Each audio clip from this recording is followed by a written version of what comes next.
Are you ready to make the most of your oil and gas mineral rights? Welcome to the Mineral Rights Podcast. Get the knowledge and resources you need to manage your minerals and royalties. Here is your host, Matt Sands.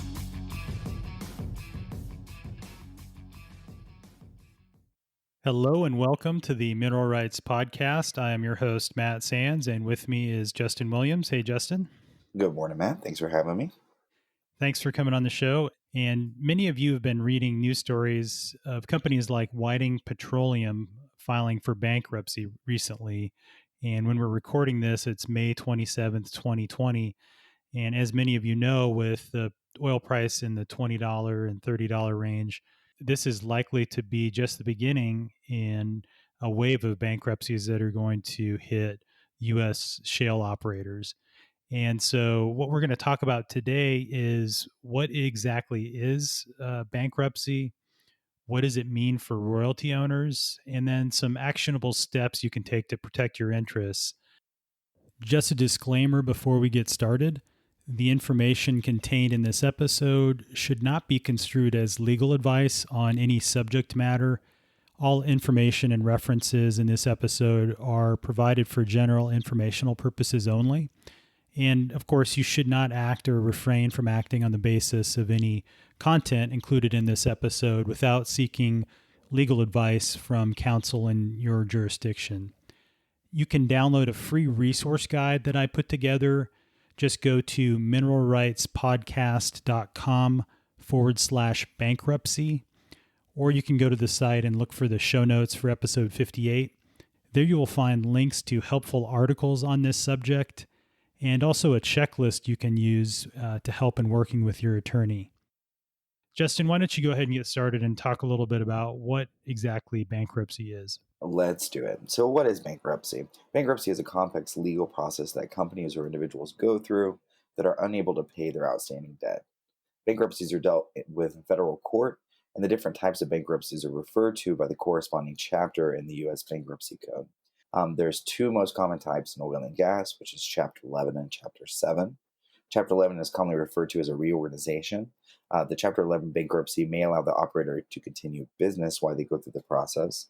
The outcome from a mineral owner's perspective depends on their plan of reorganization and what is approved. Chapter 7 is also referred to as a liquidation. In other words, a company will no longer exist and the assets are sold to help pay debts. One type of asset that could get sold to another operator in Chapter 7 bankruptcy is your oil and gas lease. So what does this mean for royalty owners, Matt?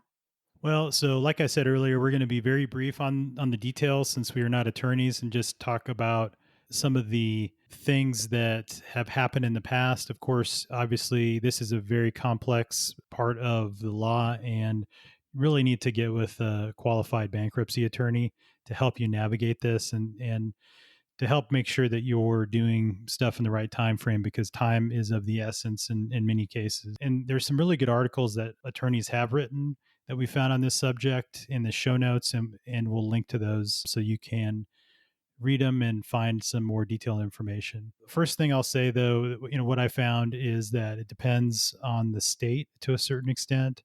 Texas being the one outlier, and what they say is that it's generally considered favorable to royalty owners due to what is called the first purchaser statute. And again, we'll link to this specific statute in the show notes so you can read more about that.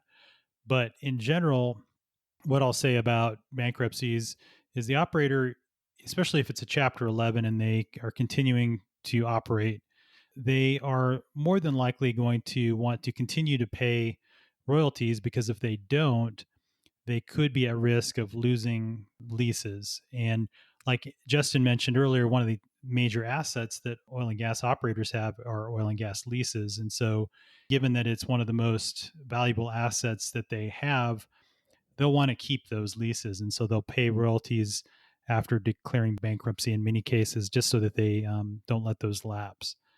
Now, they might stop paying royalty payments before declaring bankruptcy. This is a situation, if it happens to you, again, contact your attorney. And if you get into that situation, you may need to take specific steps in order to protect your rights. And again, that attorney can help you navigate that. But generally speaking, they'll look to continue to pay royalties. in my limited experience where I've had a couple of operators declare bankruptcy, they have continued to pay me royalties. So just anecdotally, I can tell you that's been my experience. But Justin, have you had to deal with bankruptcy of any of the operators that you were getting royalties from?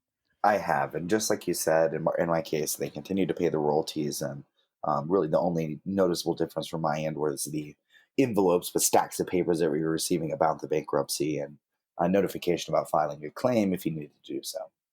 Yeah, I've been in the same boat. You get inundated with legal notices, bankruptcy notices that have specific dates on them, and we'll talk a little bit about that here in just a minute. But Justin, can you talk about some of the steps you can take to protect your interest if your operator does file bankruptcy? Absolutely. So you can double check your royalty statements against the state oil and gas commission records to make sure you're getting paid correctly for the oil and gas and plant products that were sold leading up to the bankruptcy filing and then after as well.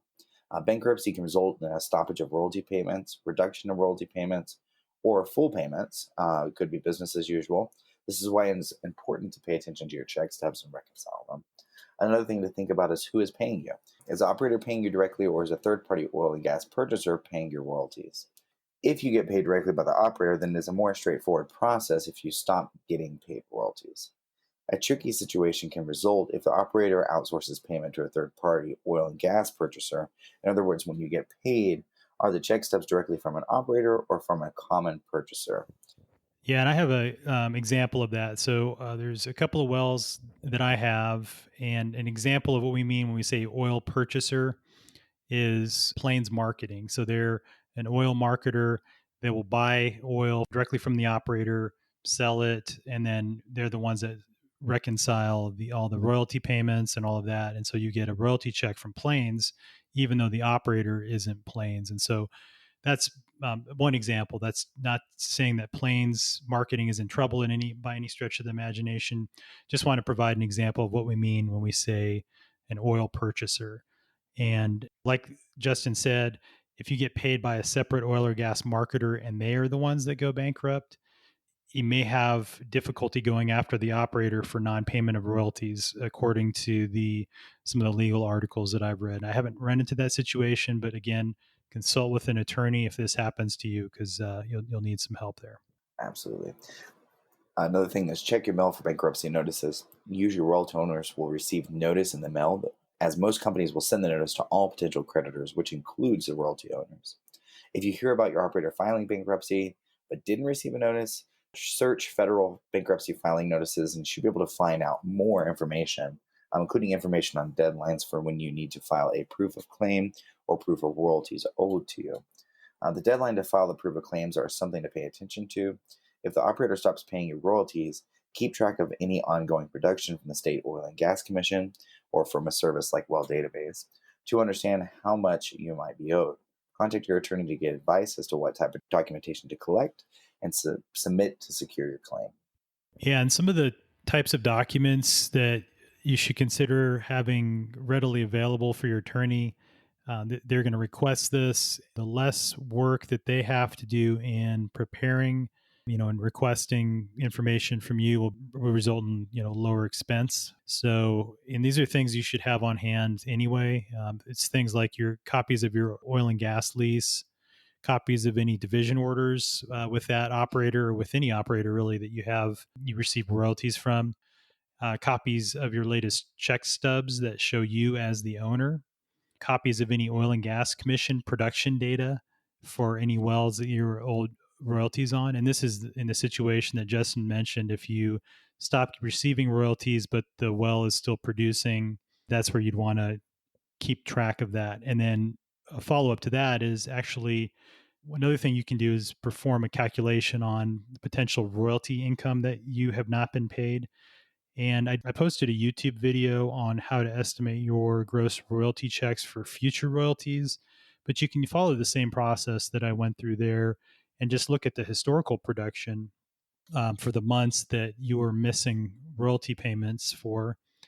And the thing you have to keep in mind too is usually the checks that you receive are going to be a couple of months behind in terms of payment. So we're talking May right now. Usually May checks will have March production, especially for gas. It's usually 2 months behind. Sometimes oil is a month. So just make sure that you take that into account, and you'll have to look back a couple of months and figure out for the months that you missed royalty payments, what was the production from that well or those wells, and then follow the process I outline on YouTube to calculate your gross royalties. And it's just as simple as calculating that production by the estimated oil or gas price for that month. And you can look that up. The EIA has that information available, and you can use that to approximate how much potentially they would have gotten paid for any production. Of course, it depends on any contracts they have and any hedging, but just as a basis for determining that potential income that was lost. And then multiply that by your net revenue interest. So take the production, multiply it by the price, by the net revenue interest, and that'll give you the gross royalty before any state or local taxes, severance taxes, any post-production deductions or anything like that. Some other things that I'll mention too, again, those are the types of documents you should have on hand, the types of things you should have readily available if you need to contact an attorney, and information they'll request from you. More than likely, there could be other things, but just as a starting point. And then some other less common situations to be aware of if you're in this situation. And if you're signing an oil and gas lease before an operator declares bankruptcy, but you never get paid the bonus check, you'll want to contact an attorney as well to see if you can terminate the lease. You did not receive the consideration for that lease, so there you have a case potentially to terminate it. But again, you'd need to contact an attorney. And this is one of the reasons why it's a good practice to ensure that you receive certified funds before handing over any executed document, whether it's an executed oil and gas lease or a deed or anything like that. And so when I say certified funds, I mean a wire transfer that's cleared into your bank account, or a cashier's check. And so, again, once you hand over that lease to the lessee, you hand over any leverage that you might have had in demanding payment. So that's an important thing to note. And things you can do to protect yourself when signing a new lease if the operator declares bankruptcy in the future is you can work with an attorney to add language that allows you to terminate the lease if they file for bankruptcy and they stop paying royalties. And again, you'll have to contact an attorney for specifics, and it may vary from jurisdiction to jurisdiction as to what's allowed. But again, ask your attorney if that's something you could add. Again, like we mentioned, definitely want to stay on top of the news right now. Whiting was one of the first companies to declare bankruptcy, but there are likely going to be many more following suit across basins, really across the United States. And so keep an eye on your royalty checks, on your check stubs to make sure there are no gaps in payment where that well was producing. Obviously, there can be gaps in payment because a well is shut in, and that's something we've talked about in previous episodes. And so you can check that out if your well does get shut in. What are some of the things you can do to protect your interest, and what are the things you need to think about? But as far as gaps in payment when the well is still producing, that's a red flag that operator may be getting close to declaring bankruptcy, or something that you need to really keep an eye on. And there's been a couple of posts I've noticed on the Mineral Rights Forum of people providing a list of companies that have declared bankruptcy. So you can use that as a resource. Again, you can just Google the company name and look for any news articles, or go to the company's website and look for press releases if they're a publicly traded company, especially. So again, stay on top of the news, keep informed. If your operator does file bankruptcy, like Justin mentioned, you can search for any filings if you don't receive it in the mail. But again, this stuff takes time. Bankruptcies are not an overnight kind of situation. It takes many months, or even potentially a year or more sometimes, to resolve. And so just got to be patient, but then, stay on top of the dates, and make sure that you're following the deadlines for filing any claims. Nothing that any operator wants to go through, but it is the reality of the world at the moment. Yeah, it's the reality of the world, and hopefully things will continue to get better. Prices do seem to be coming back, but again, until they start to significantly improve, even at say $35 a barrel, which we're close to hitting as we record this, it's still well shy of what the price needs to be for operators to make money in this environment. So tough times ahead in the industry. We'll get through it. The companies that end up staying alive in this situation will be stronger for it. And until then, though, do need to be aware of what's going on in the news. So thanks again for listening. And as always, if you found this helpful, please go on to whatever podcast player you're listening to the show on and leave us an honest rating and review. We really appreciate it and read every one of them. And it's the best way you can help us out in making sure that others find this information. So thanks again, Justin. Thanks, Matt. Thanks so much for listening to the Mineral Rights Podcast with your host, Matt Sands. Don't forget to subscribe and share at mineralrightspodcast.com. The Mineral Rights Podcast should not be construed as investment, legal, or tax advice. All information is believed to be from reliable sources. However, we make no representation as to its completeness or accuracy.